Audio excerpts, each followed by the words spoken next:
बीपीचं पण प्रमाण कमी आलं आणि बाईंनी डॉक्टरांनी बीपीची गोळी कमी कमी करत आता 2 महिने झाले माझी बीपीची गोळी पूर्ण थांबलेली आहे. इतकं छान वाटतंय. 25 वर्षाचा बीपी जाईल असं मला कधी सुद्धा वाटलं नव्हतं. जे म्हणतात ऑर्गन वरती काम करतं हे, डीएन वरती काम करतं हे, तर अगदी बरोबर आहे.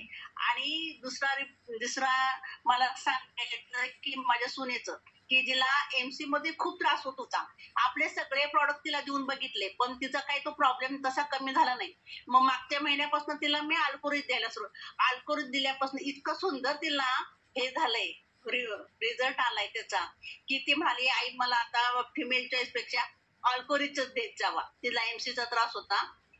आता तिला फिमेल चॉईसच सुरू केलेला आहे. तिला हे अल्कोरिज सुरू केलेलं आहे. इतका छान रिझल्ट ना, मला इतकं छान वाटलं की त्या सुनेला रिपोर्ट चांगला आला, रिझल्ट चांगला आला तिला.